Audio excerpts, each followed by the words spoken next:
Good morning, my friends. I think we're finally back to making videos over here.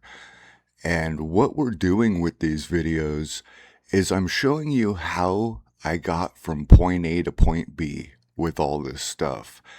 And I think a fun take might be the way everything I do would appear that I'm a mason to everyone, but I'm not. I don't have masons in my family. I figured out the Masons, we never should have destroyed them. It's not the Masons, guys. That was the communist trick to destroy our own society. A true Mason is somebody that builds a community recreation center. A true Mason is a pillar of the community. It's what you're learning to be here at the mystery school. We're doing the real version that was destroyed by the internet and everything before it. And we can go into it really deep about how something like the Masons trigger the ego. It'll make people crazy. So let's have some fun here. And a video like what we're going to do is, are you guys having fun with Do Not Judge? Just me saying that. Are you having fun? Your ego should scramble. You should, even though you know what it is, we've been doing it for a while now. Your ego cannot comprehend things higher than itself. So still, your ego, you should feel like, wait a minute, I don't know what that is. Hold on a second. Wait a minute. Wait a minute. Oh, hold on. We've been doing it. I know what it is. I've been doing it. It's not labeling things when you see them. And that's going to be the point of this video right here is we're trying to destroy our own worldview.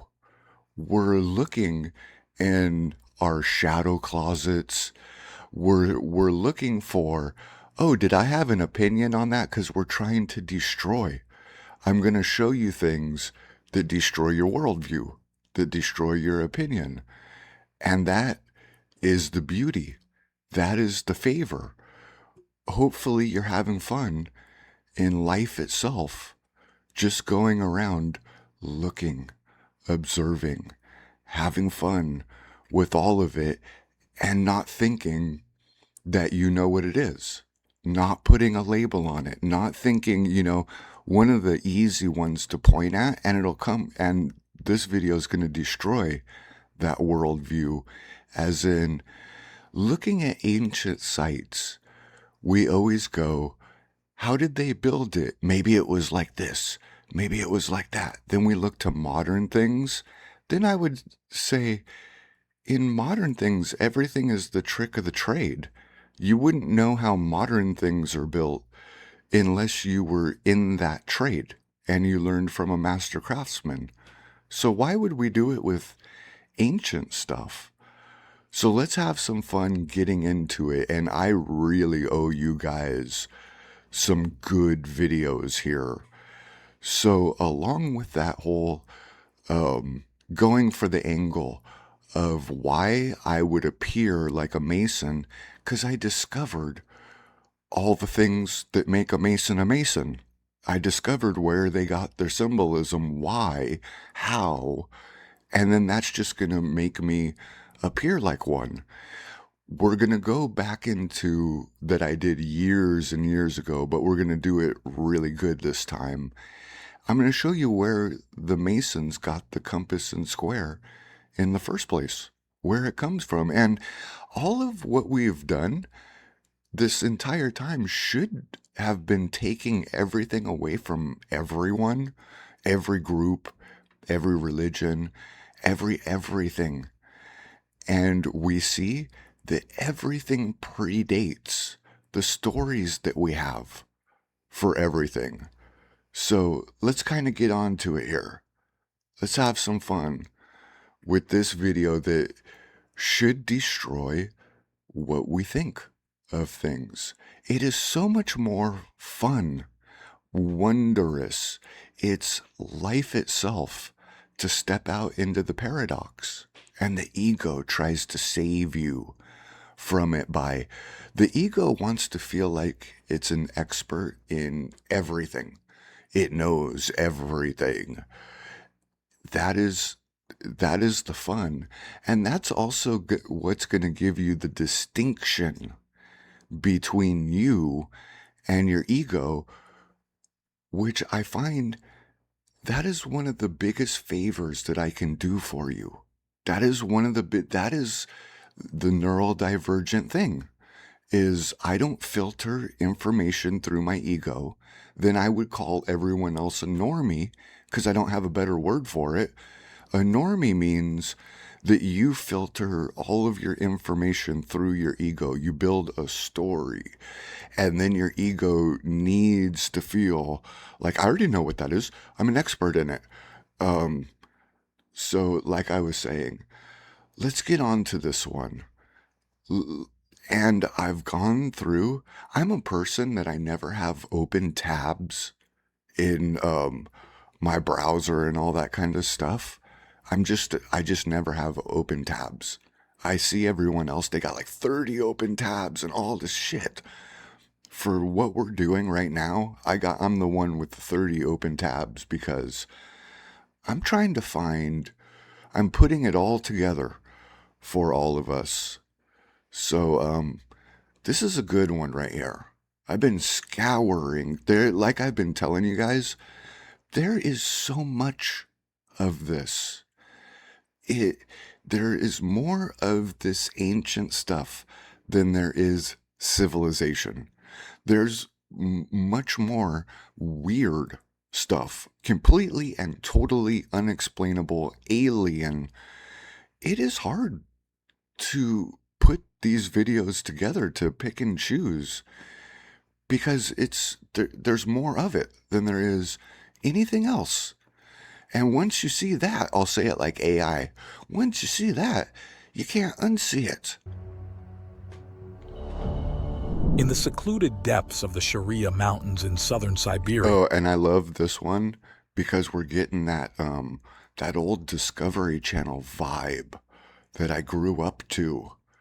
So it just makes it even more fun because I'm trying to show you how I've come to the conclusions I've come to. And remember, we're having fun with Do Not Judge.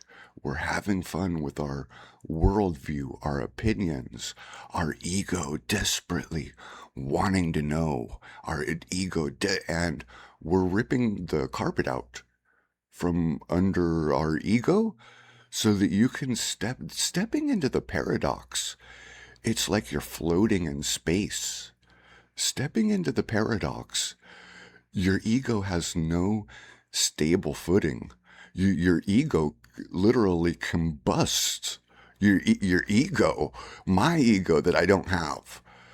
This is the favor right here. If there's anything that I could ever do for anybody, because all of this, it actually shows us what our own shadow closet is. It actually, it's a long road of where it destroys the self-loathing that everyone has. The kingdom divided. This is all part of it. A secret has lain hidden, undisturbed for thousands of years. It was in this remote wilderness, far from the prying eyes of civilization, that a discovery was made, one that would challenge the very bedrock of our understanding. Now, what I want you to notice is the site that we're looking at. You would be lucky to make it from point A to point B as humans. This is one of those places where humans can't even make it through this type of terrain. We've entered a thing of where you couldn't even build a machine big enough to move the stones that we're about to look at that go into the underworld. Also, there's no way to explain any of this, any opinion, anything we could ever think of.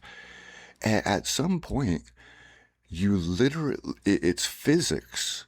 At some point, you can't build a machine big enough because physics will not allow you to. Then the terrain we're looking at, Understanding of human history.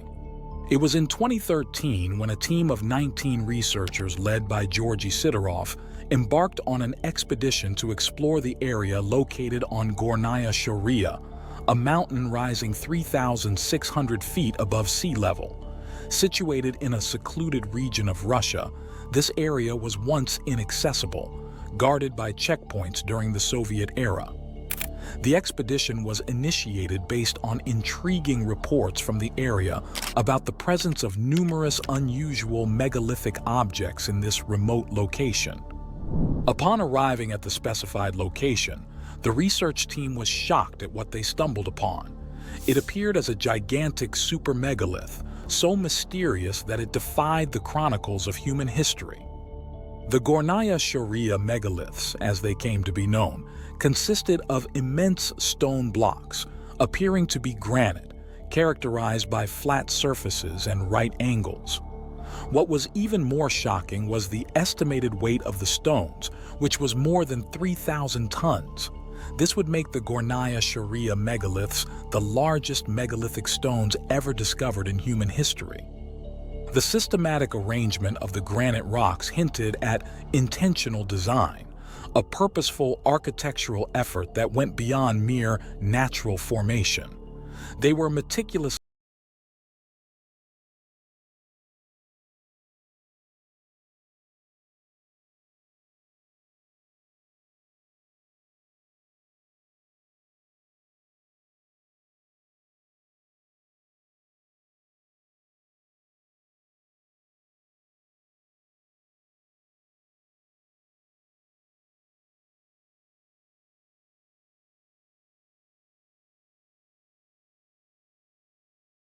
stacked one atop the other, reaching a height of approximately 140 feet. The sheer size and scale of these stones immediately posed a baffling question. How were such enormous blocks carved, transported, and assembled in such a remote and challenging landscape? According to Sidorov's notes, the structures were around 100,000 years old, a timeline that pushed back the boundaries of known human architectural endeavors by tens of thousands of years. This revelation was not just surprising, it was revolutionary. It suggested the presence of a civilization with advanced knowledge and capabilities long before what was traditionally accepted in the annals of human history. Georgy Sidorov and his team were astonished by and even look how we're obviously looking at things that did not just happen naturally. Even the ego just desperately wants to explain things that are completely unexplainable. the colossal site of the structure. The magnitude of the discovery of a monument like this was incredible. And we will get some ads, my friends. I'll buy YouTube, whatever it is, Red or whatever, at some point real soon. One that had remained hidden for eons, a silent witness to the passage of time and possibly to the rise and fall of an unknown civilization. The insights and observations written by Sidorov would prove crucial in unraveling the mysteries of this enigmatic site. The sight of the huge granite blocks, meticulously stacked in a wall of polygonal masonry, suggested a level of architectural sophistication that was previously unimagined in that era. Sidorov noted the construction's resemblance to other ancient megalithic structures such as Stonehenge and the Egyptian pyramids, yet unique in its own right. The comparison was not just in terms of the sheer size, but also in the mystery of the purpose and functionality of the site. The dimensions of the structure as recorded by Sidorov were staggering. The wall, as he referred to it, was around 700 feet in length. The individual stones were each about 65 feet in length and between 16 and 23 feet in height. These figures were not just numbers. They represented a monumental human effort, a feat that seemed nearly impossible given the presumed technological limitations of the time. Sidorov and his team considered various theories regarding the origin of the structure. One prevailing hypothesis was that it was the product of an ancient civilization, one that possessed technology and knowledge far beyond what was previously thought possible. This theory raised numerous questions about the capability. At this point, we've seen so much of this. We understand that there was a worldwide civilization that was all on the same page, and it ran from the door of Jesus Christ. There was a cataclysm that changed human consciousness, where now we do us versus them. Our minds naturally work that way. The pillars, red and blue, the matrix pills, our egos are ran by it. But we've seen enough of this to see the entire world was telling exactly the same story. What story was it telling? It was saying that it ran by the door of Jesus Christ, and nowadays we do us versus them. We do, what's your opinion? What's your idea? I don't agree with. We have belief systems. You can't even have a belief system. You run on truth. As in, when Jesus Christ said, I came to bear witness to the truth, the truth that Jesus Christ came to bear witness to was the operating system of the old world itself. Abilities of ancient peoples and the potential existence of a sophisticated civilization that had somehow been lost to history. Adding to the enigma, Sidorov reported that there were circular holes on some of the stones, seemingly perfect in roundness. Even more astonishing were the indications of melting observed on the stones. It appeared as though in certain areas the stones had been melted, hollowed out, or reshaped. Sidorov attributed these meltings to some sort of ancient rock fusion that was implemented on the wall. He also Now for us, all through this stuff, we're doing pattern recognition, because all of these, it looks like somebody took a shovel and just shoveled through rock. And we're just noticing the consistency worldwide.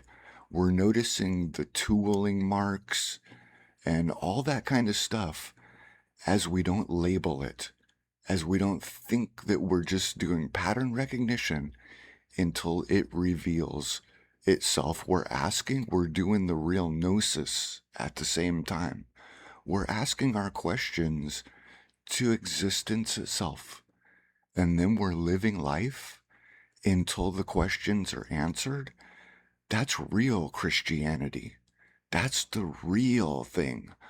You ask your question, you don't have assumptions, you don't violate, do not judge, and you find out this is a way of life itself that makes life fun, that makes life interesting, and it completely disarms the ego. The ego we're doing stuff that's higher than the ego, just not labeling, because we step out into the paradox, and it's like floating in space. And it is so much more fun and so much more wondrous, and it's a way of life itself. also wrote of the possibility of a powerful thermonuclear explosion or a similar destructive force, as there were many megalithic rocks that were scattered around the site, seemingly blown away by a powerful force. All of this raised even more questions about the purpose of the structure and the fate of its builders.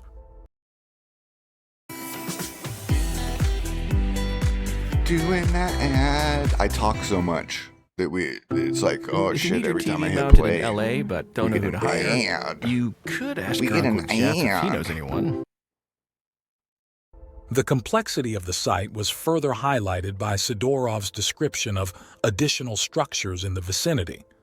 He spoke of a strange cyclopean construction of vertically set boulders standing on a giant foundation.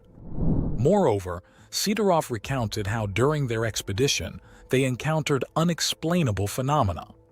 The compasses of the entire group behaved erratically, deviating inexplicably from the megaliths. This phenomenon led to speculation about a negative geomagnetic field in the area, possibly a residual effect of some sort of ancient energy field. This phenomenon of This right here helps us out tremendously. You know how I'm telling you that in the ancient world, they saw it all in the sky. They saw the pillars, and there was a DNA looking helix between it. And the whole world documented this. It was the sky itself.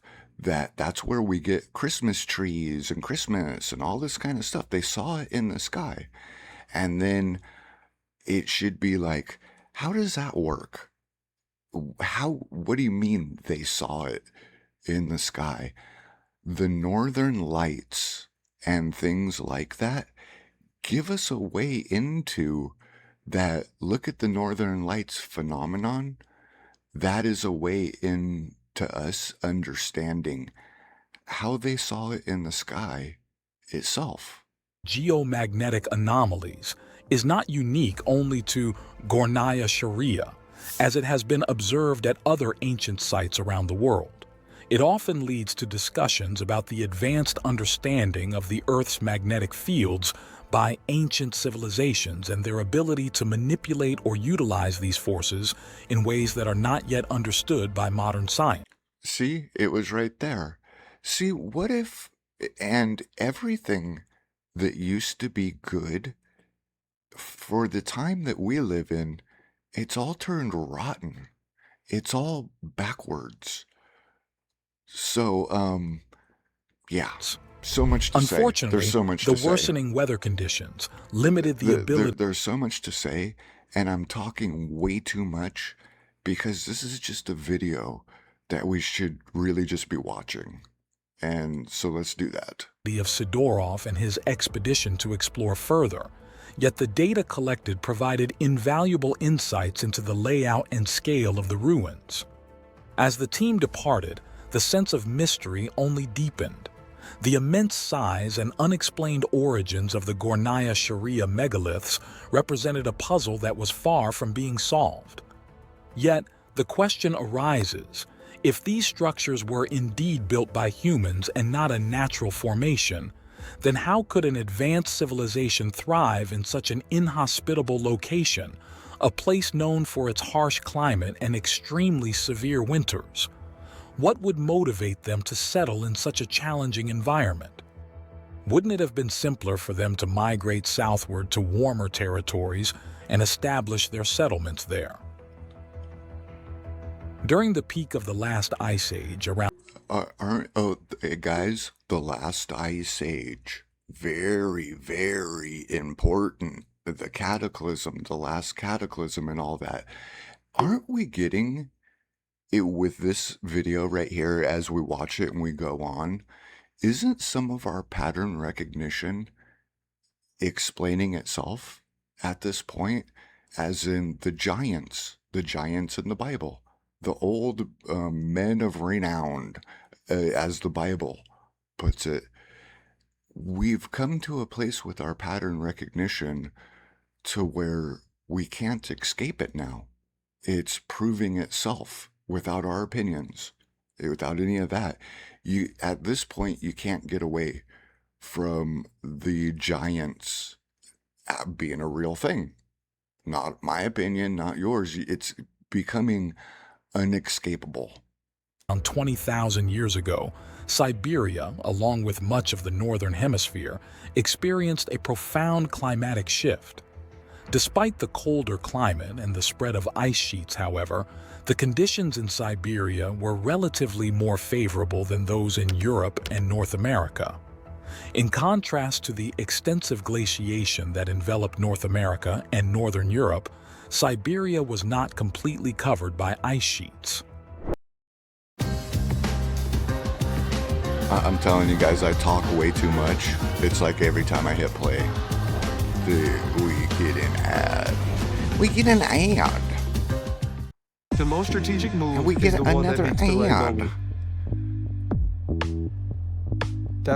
The region was predominantly characterized by the Mammoth Steppe, an expansive biome marked by cold, dry conditions, yet abundant in grasses and herbaceous plants.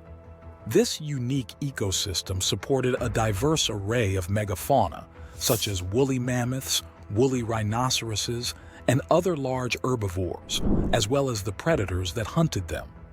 This rich environment provided ample resources for the support of human populations, offering both food and materials essential for survival. In fact, archaeological discoveries such as tools and artifacts have already proven that there were human populations living in Siberia during the Ice Age. The most fascinating of these discoveries was when Russian scientists uncovered a site corresponding to the last ice age where ancient hunters lived. The site was filled with stone tools, ivory weapons, and the butchered bones of mammoths, bisons, bears, lions, and hares, all animals that would have been available to hunters during that ice age period. Using a dating technique that measures the ratios of carbon, the researchers determined the artifacts were deposited at the site about 30,000 years before the present. That would be about twice as old as Monteverde in Chile, the most ancient human life known in the American continents. Donald Grayson, a paleoanthropologist at the University of Washington in Seattle, said the discovery is very significant because it is so much earlier than any other proven evidence of people living in the frigid lands of Siberia. In contrast, much of northern Europe was engulfed by thick ice sheets, making vast areas. And then notice how we're talking about human life. You and I have gone back 500,000 years with this, predating humans itself. It's almost, it kind of trips us up going for, speaking about humans, because we keep on going back and we keep on finding this. And then we're way before humans itself. Uninhabitable. The ice severely limited human mobility and resource availability.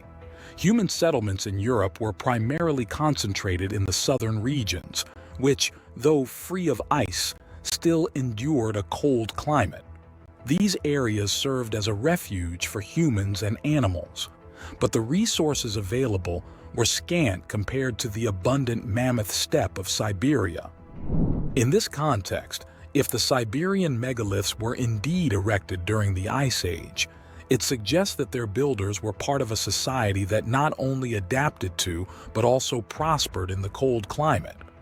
The relative wealth of resources in the Mammoth Steppe would have supported larger human populations, enabling them to engage in significant construction projects. The discovery of the Gornaya Sharia megaliths has also reignited interest in alternative historical theories. Some researchers have speculated about the existence of a pre-flood civilization, a sophisticated society that existed before a cataclysmic event wiped out much of humanity's early history. This theory aligns with global myths and legends, which often speak of advanced civilizations that vanished. You know what would make more sense is we're trying to relate it to human beings. And was this built during the Ice Age? This could be 500,000 years ago, where we're still finding the artifacts of two pillars and a door, two pillars and a DNA helix between it. It could well be 500,000, a million years old. Under mysterious circumstances.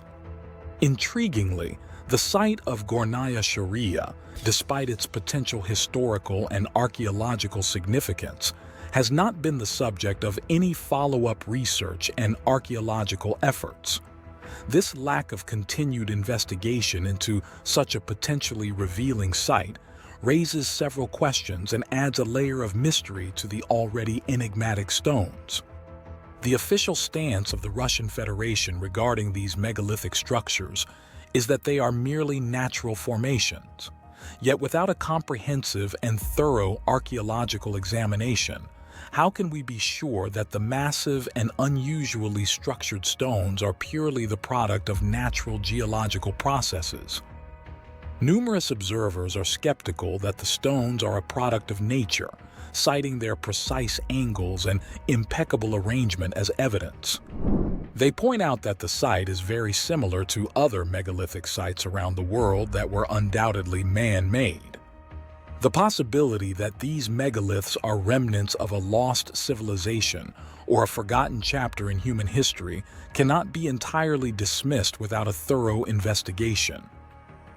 What could a proper excavation reveal about the... And all of that, really, it doesn't mean anything unless you understand that the world was running through the door of Jesus Christ.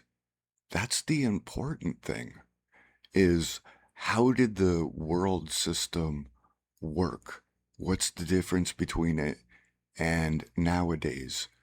The difference between the ego. The ego nowadays runs the world. That's why the world's a shitty place. That's why the world is run by psychopaths. Everything's inverted.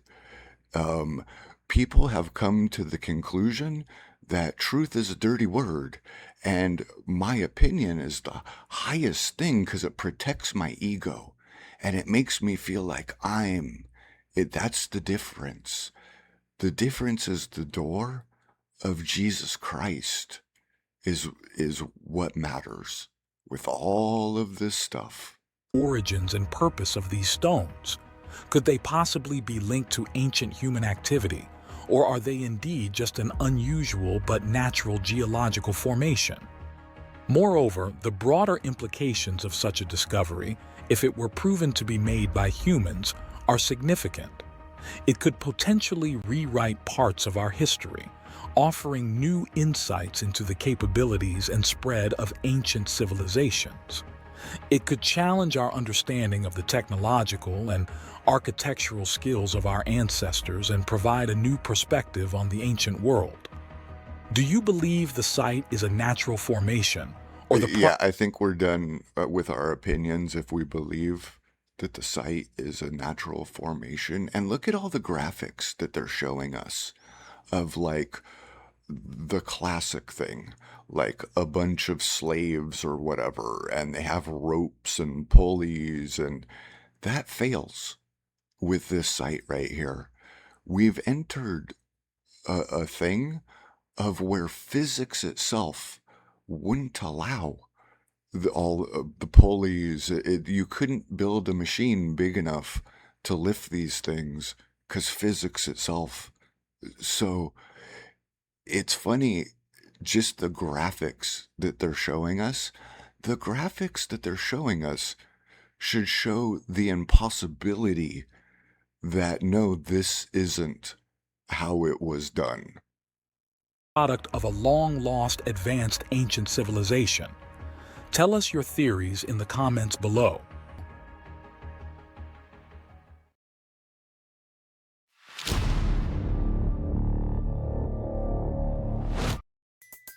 When you say let's go to breakfast, you mean let's go to McDonald's. We're doing another ad? Obviously.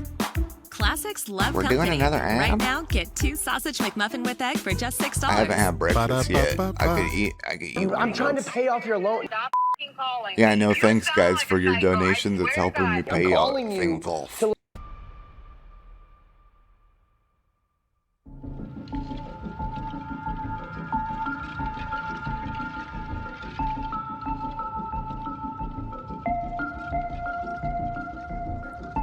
Now we're getting into the underworld. It gets way more unexplainable now.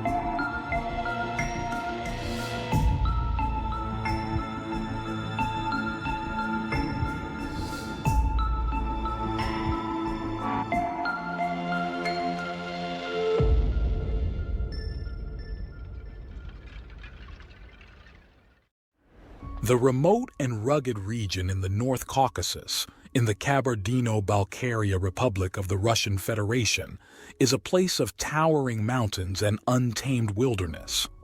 Yet, in 2011, Arthur Zhemukov, who is a Russian speleologist, which is the scientific study and exploration of caves, made an astonishing discovery at the Kara Hora mountain peak, one which would completely shatter our understanding of ancient human history. There, he found a deep, narrow, vertical shaft, seemingly swallowed by the earth itself. It was made of parallel stone slabs that seemed perfectly geometrical, as if they were artificially made. Zhemukov and his team decided to venture deeper, and what they discovered within the shaft was nothing short of extraordinary. The walls were straight and polished, extending 40 meters or 130 feet deep into the mountain, before opening into a wide underground hall with a height of 36 meters, about 118 feet. The straight walls of this shaft were constructed. You know what this kind of stuff also makes me think of? Is, why does Elon Musk want to go to Mars so bad and build a colony? And his whole thing is, we're gonna preserve human consciousness. We need to go to Mars. I don't care about humans. I don't care about fixing the world or helping it. I'm the world's richest man. I don't put any effort. I charge the people. I have X as a website which promotes nobody, which I don't maintain. I don't help anybody. And I ask everyone to pay these subscription services. And my subscription service for my Tesla cars. And then I care so much about humanity. I need to continue human consciousness by ignoring humanity. And I'm going to build Noah's Ark because the next cataclysm that comes, I want to make sure that human consciousness is preserved. You know, hey Elon, what's your whole Mars thing about here, guy? Like, what's up? What's up with? I need to preserve. From large megalithic blocks that fitted together at right angles with minimal gaps. There were even large stones that looked like columns. Overall, the explored dimensions of the shaft, from the upper part all the way to the lower platform, span more than 100 meters, around 350 feet. Artur Zhemukov and his team were completely stunned. They concluded that whatever this prehistoric structure was, it was undoubtedly an artificial construction of an enormous scale. They found perfectly straight and polished narrow walls that go 40 meters deep into the mountain. Arthur Zhemukov noted that the polished walls made of megalithic blocks were very similar to those found at the shafts of the Egyptian pyramids, precisely the Grand Gallery at the Pyramid of Khufu, the blocks of which are approximately the same size. And that's what we're here for. That real pattern recognition. Yeah, it looks the same. It is the same. But we're not labeling it. We're not guessing. It's exactly what we're here for. The advanced ancient structures of Egypt, this ancient gallery also most likely served some kind of advanced technological function and was probably part of a larger structure.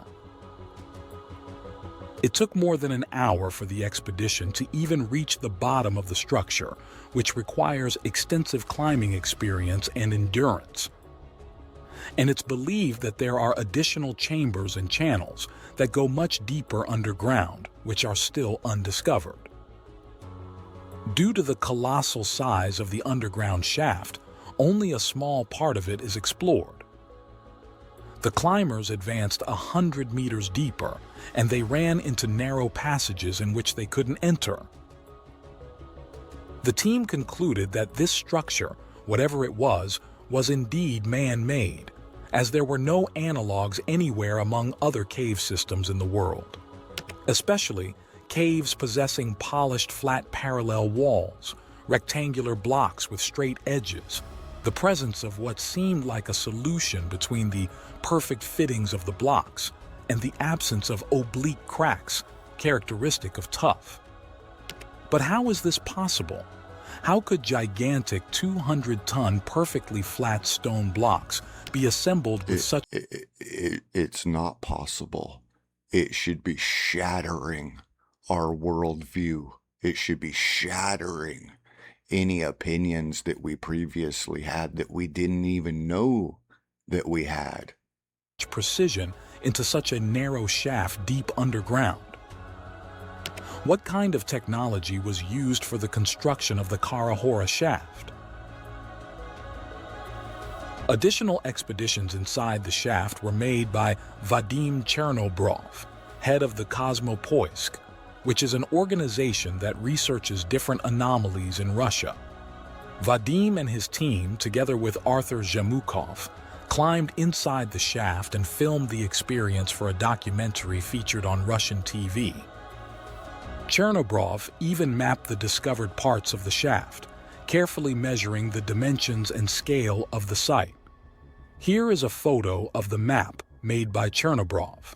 As you can see, this does not look like any other known cave anywhere in the world.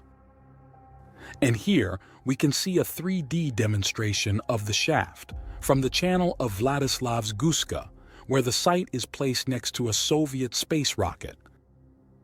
It certainly looks more like an artificial structure rather than a natural cave. Hey Meta, play Gorgeous. Oh my God, the ads on this video, my God. If you're new to LA and need help moving Oh and my unpacking, God. you could ask your cousin Casey, who... Moreover, who knows how deep it actually goes? And we should be having fun, noticing how the ego desperately just desperately. And what else is hiding underground? But if this is an advanced prehistoric man-made construction, what was its purpose? There were various theories. According to Vadim Chernobrov, this was a man-made structure which was not intended for human habitation due to the narrow passages, where even a child cannot squeeze through. We're obviously looking at things that is not natural, and the ego still desperately has to explain it away. Desperately. We're past that, aren't we? I thought we were past that nonsense. Together with the numerous tiny holes where a human hand can hardly fit. He noted that each such mini cavity goes far into the depths where even the lights from the flashlights do not reach the bottom. This led him to believe that this structure had a technological purpose. He noted that the mysterious cavities inside the Egyptian pyramids, which he visited numerous times, were also not intended for the movement of people and served some kind of technological purpose, just like the Karahora. All of it seems to be doing two things at once with all of this stuff. It's the inner journey of the alchemical marriage, as it's literally the world that we live in this is the journey into the underworld. This is the Tibetan Book of the Dead. This is the Egyptian Book of the Dead. And this story, it's even told, there's even a version of it as Jesus Christ goes into the underworld and goes through the 7 gates where something's stripped away from each gate. And the story's always told the same. The names change, except for the Jesus Christ one is told through a comedy angle, as the Jesus Christ one is hilarious because it's a whole thing of, how did this man get down here? This man's without sin. This man doesn't belong here.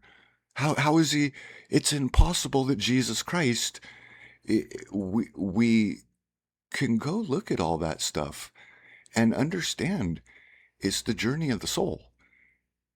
But then things start getting weird, because it's literally the outside world at the same, that's unexplainable right there. A shaft.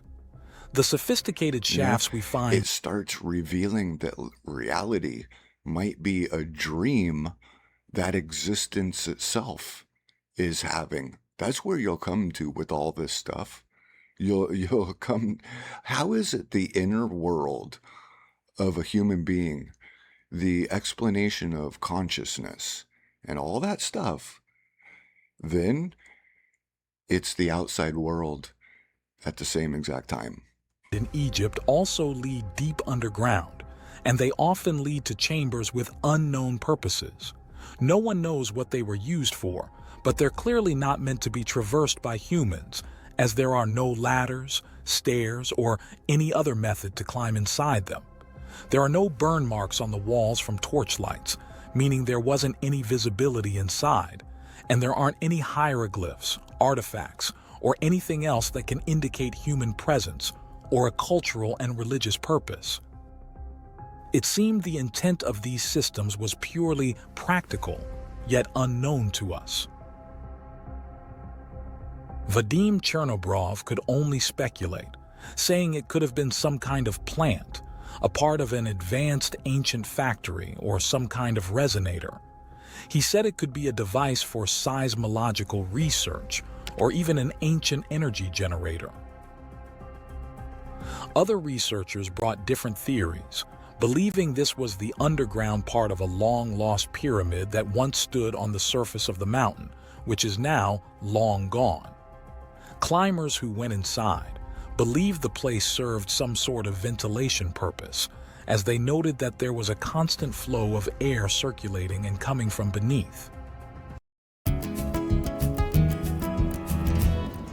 Oh my God. Here's to 30 grams of protein in all this. Despite all the different theories, everyone who climbed inside the cave agreed that this structure, whatever it was certainly artificially created. But if this really was part of an advanced underground complex built by a prehistoric civilization, how is it possible that no one had ever heard anything about such civilization in the region? Well, the thing is, because we might be dealing with something that predates all the stories that we have. We might be dealing with something that's 500,000 to 1,000,000 years old. Certain people who knew about the underground structure, many decades before Arthur Zhemukov actually discovered it. In fact, Arthur Zhemukov didn't discover the shaft by pure luck or accident. He had been searching for it for many years. Zhemukov was studying the documents and traces left by the Nazi Germans during World War II. Hitler, along with several other high-ranking Nazi officials, was deeply influenced by the occult. These beliefs were intertwined with the ideology of the Thule Society, an esoteric group that sought to explore and revive ancient Aryan traditions. Heinrich Himmler, head of the SS, was particularly obsessed with these ideas. And since I'm a Discovery Channel dude, growing up as Gen X, there's always Hitler in there. All my Hitler documentaries, and then I have to say to the world, all the predictions that I've made for the last 15 years, every single one of them has just happened. The world has no idea what's coming for it after all the woke After all, it's forced a certain hand to be played. And the world has forced this hand right here. And that's what's coming. Ideas, and established the Ahnenerbe, an institute dedicated to researching the ancestral heritage and occult practices of the Aryan race.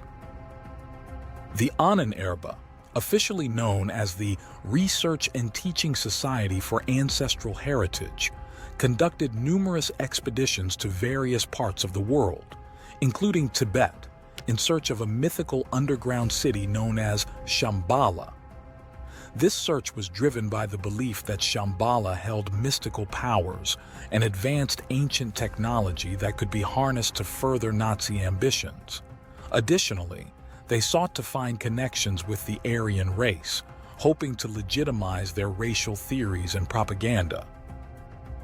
In 1938 to 1939, an expedition led by SS officer Ernst Schaefer was sent to Tibet under the guise of scientific research.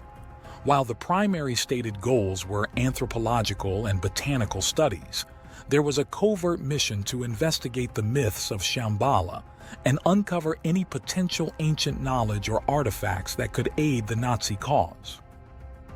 In the summer of 1942, the German military launched Operation Edelweiss, a major offensive aimed at capturing the oil-rich regions of the Caucasus, particularly the Baku oil fields in Azerbaijan. Securing these resources was crucial for the German war effort, as oil was essential for fueling the Wehrmacht's operations. The offensive was part of a broader strategy to deprive the Soviet Union of its vital resources and to gain a strategic foothold in the region. Beyond the immediate military objectives, the Nazis harbored ideological interests in the Caucasus. The Nazi occult organizations and members of the Ahnenerbe believed that the region could hold clues to the origins of the Aryan race. They speculated that ancient Aryan civilizations have once thrived in the Caucasus, leaving behind traces of their advanced knowledge and culture, including vast underground cities. It appears that the Germans were very close to discovering the Kara Hora underground shaft, as in very close proximity to the entrance of the shaft, on top of the mountain, there was a swastika carved on a boulder by the Germans. Perhaps the swastika was left as an identification mark by the Nazi researchers who knew they were very close to discovering the underground city of the Aryans. What's even stranger was that a more ancient swastika carving was also found in the region, one which has nothing to do with the Germans. Could this swastika have been left by the advanced ancient civilization that constructed the Kara Hora shaft? Were the Nazis emulating these people with their swastika and... Well, I find it interesting that the cover-up of these sites is the same way that white people are gotten rid of. The destruction of these sites, it just goes along with... white people aren't allowed to be proud of being white. Just the same way we're not allowed to know what any of this stuff is. It all just fits. It all gets interesting. Archaeology.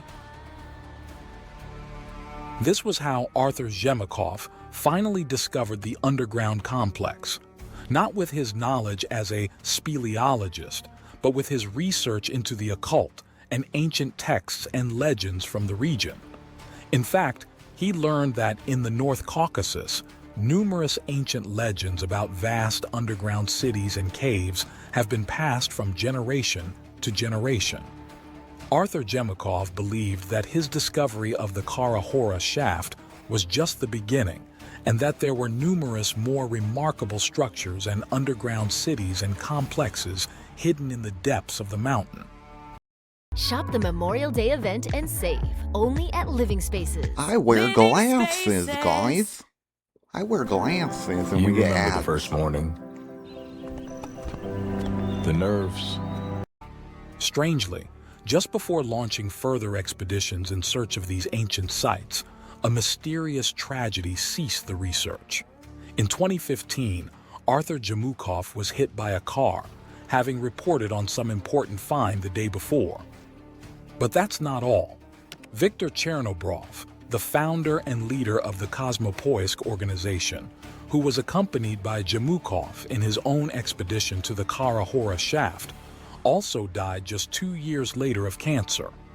There were also 3 more people associated with the research who also died mysteriously. We can't say if all of these tragedies are just a coincidence or something much more. As of today, there is hardly any information on the Kara Hora shaft or any other expeditions or discoveries in the Caucasus region. The only thing we found were 2 albums from 2017 and 2018 by a man named Alexander Splashnov, who ventured into the region and even climbed inside the Kara Hora shaft. The photographs he made of the Kara Hora shaft are remarkable and showcase the geometrically precise shaft with polished walls and massive megalithic blocks. But that's not all that captured Splashnov's attention. He made numerous photos of interesting things he found in the region around the entrance of the Kara Hora shaft. Here is a photo of the famous swastika left by the Nazi Germans who were researching the area. And here, he photographed an interesting stone, which looks like it has machine marks on it. On this photo, Splashnov captured a stone formation that is almost entirely buried in soil and vegetation, yet looks like it could be part of a man-made structure long forgotten.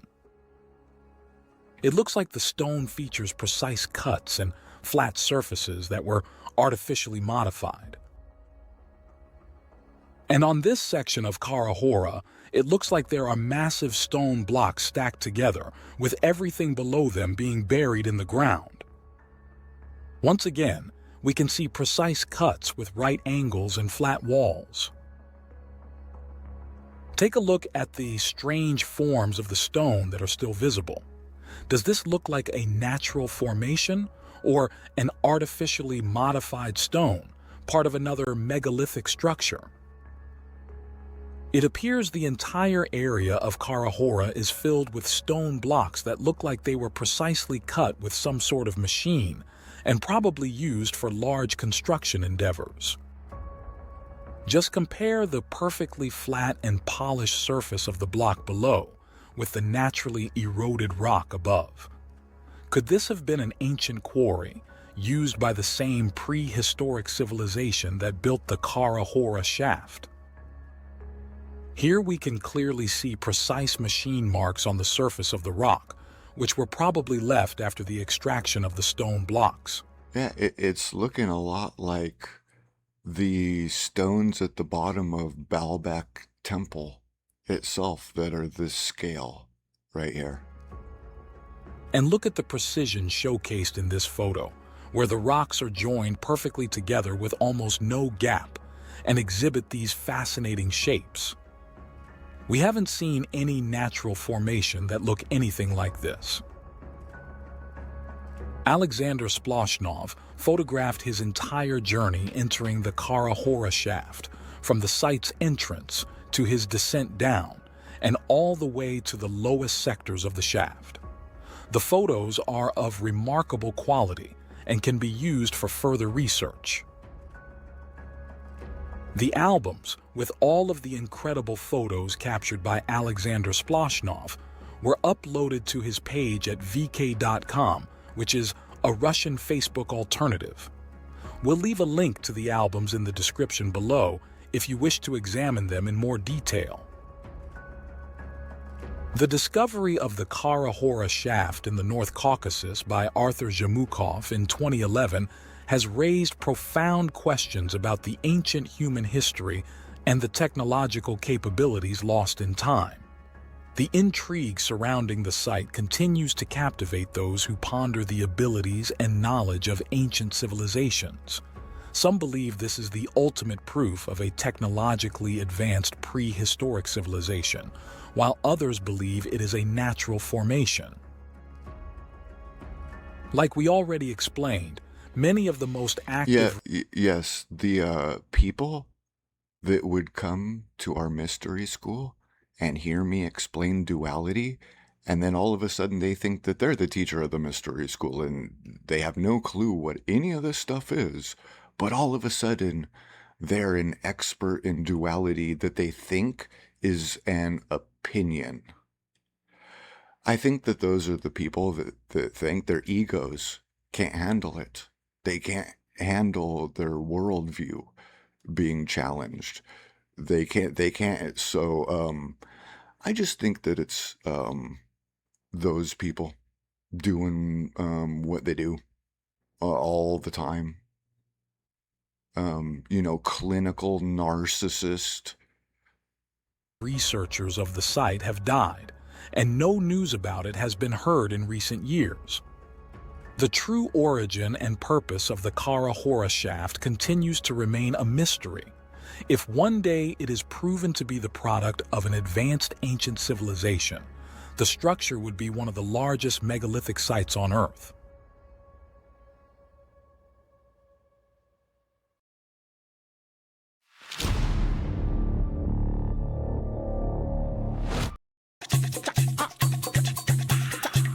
Join our global You knew we were going to get that ad. If a baker You, makes you the knew it was perfect coming. pie, if a glassblower creates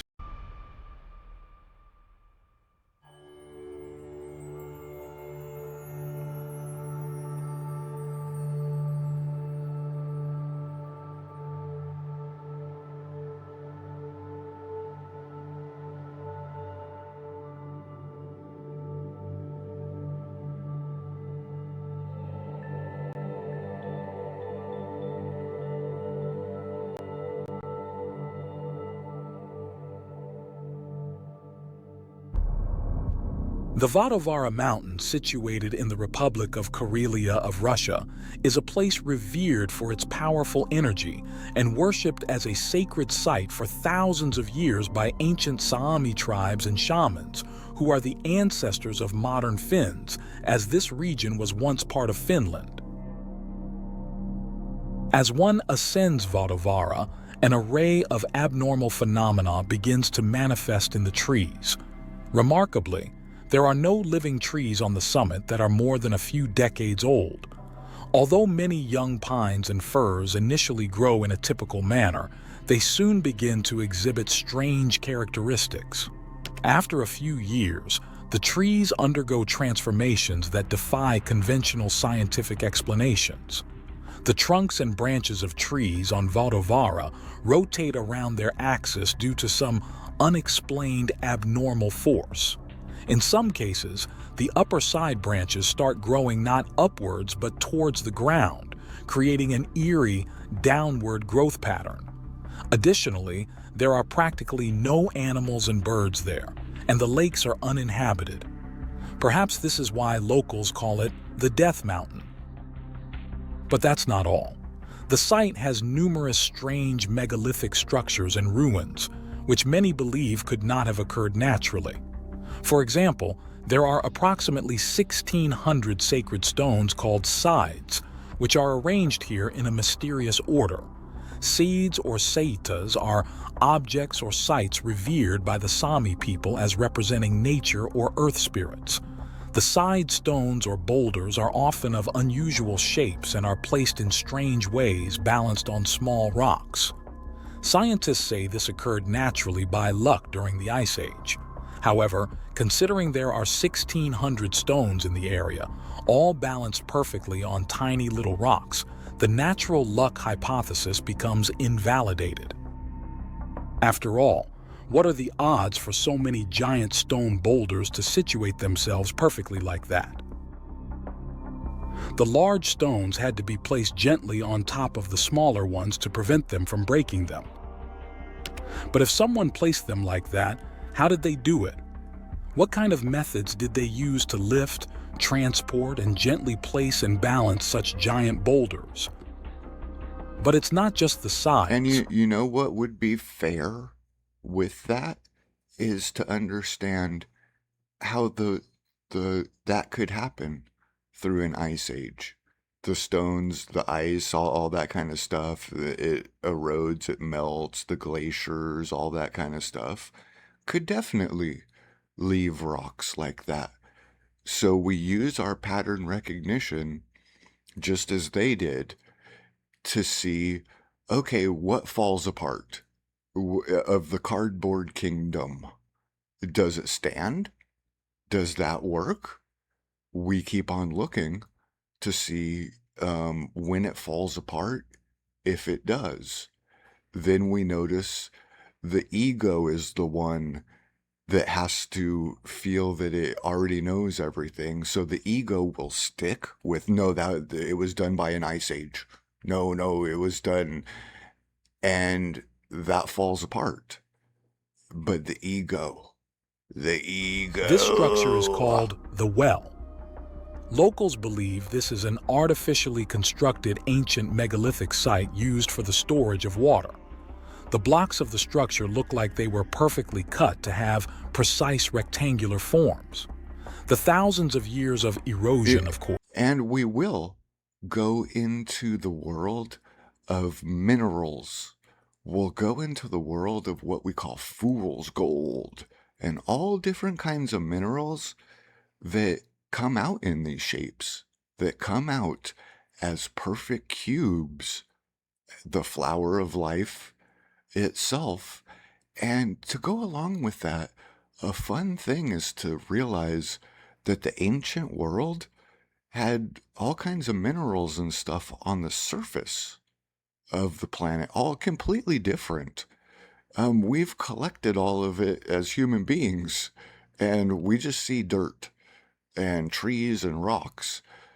The old world must have been fascinating, because you're getting these blue minerals and perfect cube shapes and all different kinds of colors and crystals and all that. That's where it's going to be fun, when we get into crystals.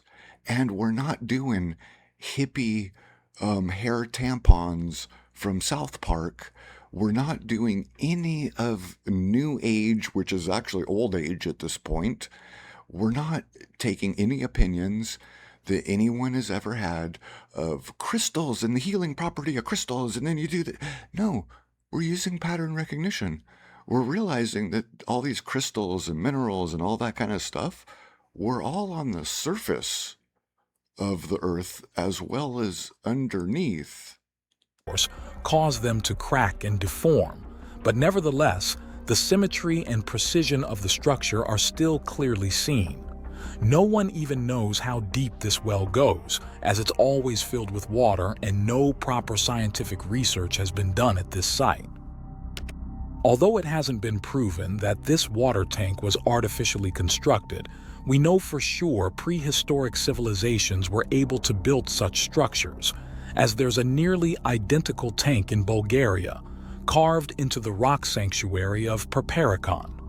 The tank, measuring 40 feet long, 20 feet wide, and 20 feet deep, has a capacity of 432,000 liters. It has an extremely complex system of incredibly accurate grooves in the rock which still work flawlessly in collecting and distributing water. The city of Perperikon has been inhabited since around 5000 BCE, while a nearby shrine dedicated to Orpheus near the village of Tatul dates back to 6000 BCE. Is it possible that the water tank at the Vadovara mountain was built by the same unknown civilization that built the water tank in Perperikon, Bulgaria? Take a look at the interlockings of the stone blocks, which fitted perfectly thousands of years ago before they were displaced. There are many more strange megalithic artifacts on the complex, like these stone spheres, for example, which are perfectly smooth and oval and are often placed on podiums. As you probably know, similar stone spheres have been found in Bosnia, near the Bosnian Pyramid, as well as in Costa Rica, where there is an assortment of over 300 such petrospheres. Their real purpose is still unknown. This giant structure is believed to be the remains of an ancient stairs that were part of a larger building. Of course, scientists dismiss it and say it's just a natural formation. And this appears like a prehistoric wall made of large squared stone blocks. As you can see, there's what appears to be a knob on one of the upper stone blocks. The block cuts look very smooth and probably fitted perfectly thousands of years ago. There are many more stone ruins that look too artificial for a natural formation. Take a look for yourself and you be the judge.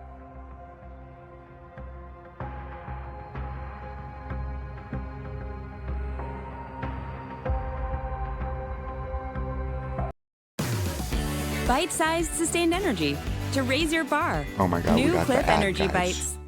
Smart founders know something the most ads. people miss. Get your domain name even if you're not ready to launch your business. With Throughout Wix, you this can grab video- yours now and then get Throughout this video, I live in an apartment complex, and my upstairs neighbor is so loud in the microphone. I wonder how many times, because I'm killing my own microphone throughout just this video because it's loud outside. I wonder how many times I've talked through this video and forgot to turn on my mic. I know I did it at the beginning of this video. I wonder how many times I've done that. But that's not all. Archaeologists have uncovered many fascinating rock carvings in the region. On the eastern bank of Lake Onega, the second largest lake in Europe, archaeologists discovered about 1,200 rock drawings, estimated to be from 5,000 to 6,000 years old. Known as the Onega petroglyphs, these astonishing rock... Throughout these videos that I've been scouring to put together for us, there is too much of the cave art. There's too much. Every site, covering. How do you pick and choose? How do you pick and choose to make these videos that I'm trying to put together for us, where I'm showing you how I got from point A to point B with all this? It's everywhere. carvings were deliberately made to display. Not only is it everywhere, but everyone of the world has done everything they can to destroy all, and yet they've done everything they can to destroy every bit of it, and yet it covers the world more than civilization nowadays covers the world. Display stunning special light effects, just like a prehistoric cinema. The site selection is intriguing as the artist chose granite rocks that rise vertically from the lake waters. At sunset, the designs on the cliffs become more distinct in the sunlight, indicating that the artist selected this location for its light effects, despite the inherent risks. Before sunset, the designs were barely visible and indistinguishable from below. However, as the sun approached the horizon, the granite turned dark red, and the different colored lines of the patterns became very clear. The uniqueness of owning petroglyphs lies in the imagery they contain. Predominantly featuring water birds, especially swans, these images are unlike those found in the rock art of the Eurasian region. The most popular depiction is that of this human-like creature with a rectangular body and a large square head. This 2.5-meter-long figure is carved into a rock that Neolithic people likely viewed as the entrance to the netherworld. A 7-pointed Orthodox cross, thought to be made by monks from the Ruhr monastery in the 16th century, is etched over the image, as later Christian people believed the carving represented the devil. In fact, the entire Vadovara region, with all of the megalithic I don't think that they believed that it. I don't think that structures, ruins, and carvings has long been considered an evil. That is the stupid shit that you and I do. That's the stupid shit with our performative and our storytelling version And we think everything's fake, and we think that they somehow like they built everything to worship God. Like, it doesn't make sense. Like, that's performative. It's the storytelling that we do. It's how the ego tries to make sense of all this stuff. Place by Christian believers. Hence, much of the there is no Christian believers. That's just stupid shit. We believe everything's performance, as our lives are performances. We don't have the distinction between the ego and the true self.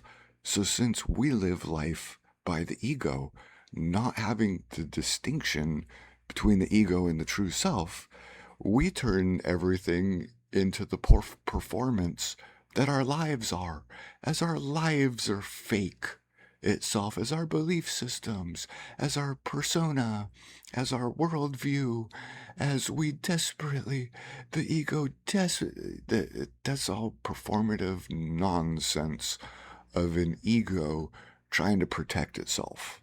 Structures and art were deliberately destroyed. Nevertheless, there are many people who appreciate the strong energy of the place and regularly visit it to meditate and connect with the ancient spirits believed to inhabit the area. You see, look. They came here to meditate. They came here to meditate and get it. That's performative fucking nonsense. They were getting closer to God. They came here to something that's real, that functions for real, and did a performance, believing everything's a performance while you're on something real, while all of this is real. And who's fake? What's fake? I think the school of meditation that's running away from life itself. That's what, as we believe, these ancient people were stupid, and I'm smart, as our entire life is just one big, grand, performative nonsense. It's too silly. We're too silly these days with our egos running existence with. That's why the world is a psychopathic place, ran by mentally ill people because of the performative ego. And then we look at actual real things and we go, let's go do a performative thing. Tell us what you think about the Vadavara Mountain. That's what sabotaged our lives. Tell me what you think. What's your opinion has sabotaged your life, turned your entire life into performative nonsense, given you a belief system that has made it impossible for you to enjoy life, to have fun with all this stuff. Tell me what your opinion. What's the problem of modern life, modern human beings after the cataclysm? Human beings stopped doing real things and started putting on a performance of everything. As the Death Mountain. Do you believe there's some kind of unknown energy causing the strange deformation of all of the... Do you believe? Does your ego desperately? What do you believe? What's your belief? What's your you have created a shadow closet. You have created self-loathing. You have created a kingdom divided. You've turned your entire life into performative nonsense because you desperately. What's your opinion? What's your belief? What do you? I don't do any of those things because you're ruining your fun. You're ruining the way. You know, when Jesus Christ, the way and the life, and it's a way of life itself, you've replaced that with a story of it. Twisted trees. And do you think all of these stone ruins are the remains of a prehistoric... I don't know. I don't think I let the pattern reveal itself. I step out into the paradox. I let it be like that. I let my ego be the floundering fish in the End of the Faith No More video, because that's the way, and that's the life, and that's how to make it all interesting and fun and I don't ruin it for myself. Civilization that build a massive complex in this area, or it's just a natural formation.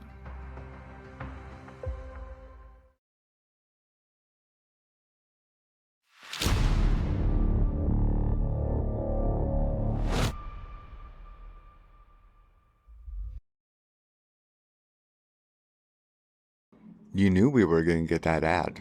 It feels like it's been Memorial forever. Day is a time to I'm wondering, remember the you hear Americans that who never made airplane it home. This weekend, outside? Price Ford of I'm Simi wondering if Valley we got more honors their California sacrifice. fires. And thanks they Like there's something going on outside. It's loud upstairs, it's loud everywhere. I gotta mute my mic over and over and over again.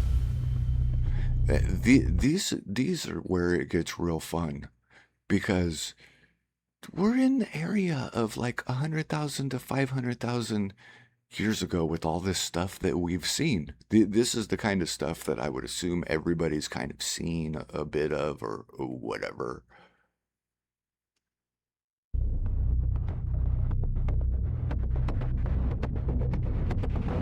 This stuff here is much older than we think it is.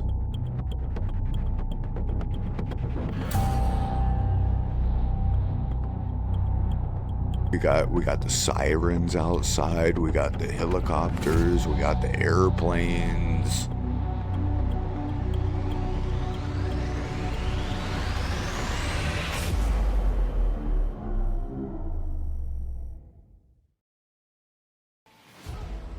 On the Black Sea coast of the Krasnodar Krai region of Russia, there's a remarkable prehistoric monument, the construction of which cannot be explained to this day. This monument is known as the Volkansky Dolmen.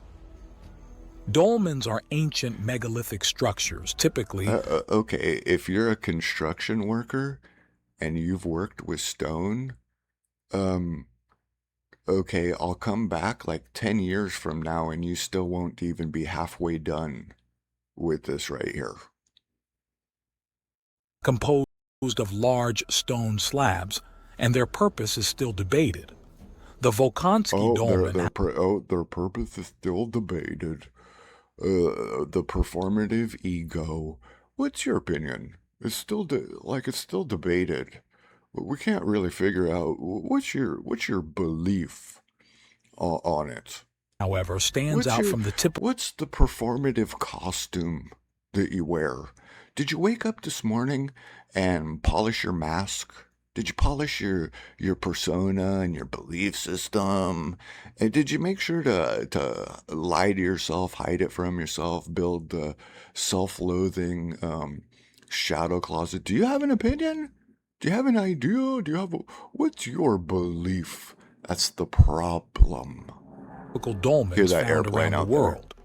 Unlike most dolmens, which are constructed from multiple stones, the Volkansky Dolmen was carved from a single giant boulder. I don't know. This method of construction demonstrates remarkable skill and precision, suggesting that the builders possessed advanced stone working techniques for their time and possibly the use of some kind of machinery. At the entrance of the dolmen, we can see the remarkably smooth surfaces and straight lines forming a rectangular... I don't know.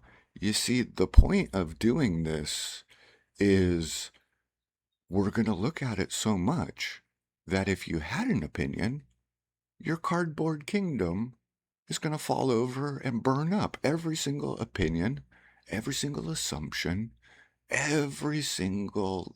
So you know what you're going to learn to do is to not do it in the first place. Cut. Achieving such precision with primitive tools would be nearly impossible. As you can see, the wall is perfectly polished.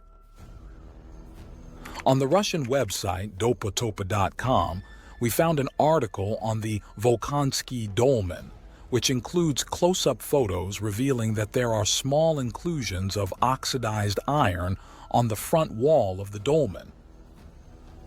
And if we look closer, we can see an interesting pattern on the surface. What caused these intrusions is still unknown. The Volkansky dolmen is generally believed to date back at least to the early Bronze Age, around 3000 to 2000 BCE. However, the remarkable construction techniques and precision exhibited by the structure have led some to speculate that it could be much older than currently estimated. Yes, it's Given much. the advanced nature of the dolmen, it raises intrigue. I've been to some of these sites. It's different seeing it with your own eyes.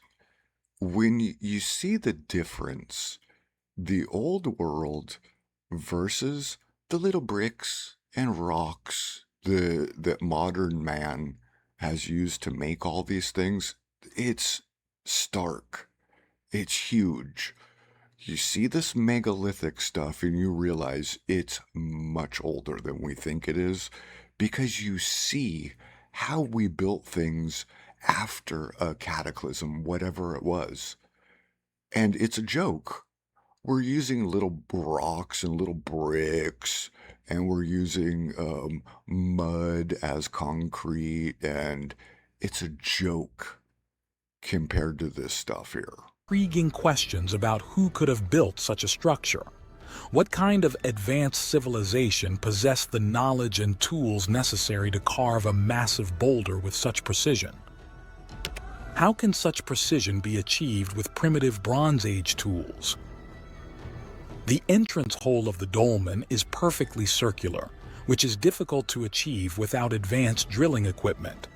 If we go inside the dolmen, we are met by a large interior chamber that is designed perfectly symmetrical, with smooth walls in a uniform shape.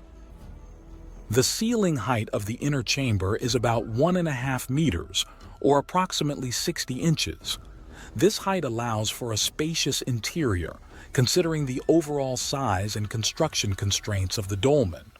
The precision in maintaining this height throughout the chamber further exemplifies the advanced techniques used by the builders. The walls of the chamber are uniformly smooth and exhibit acoustic properties as they capture and enhance the vibrations of sound.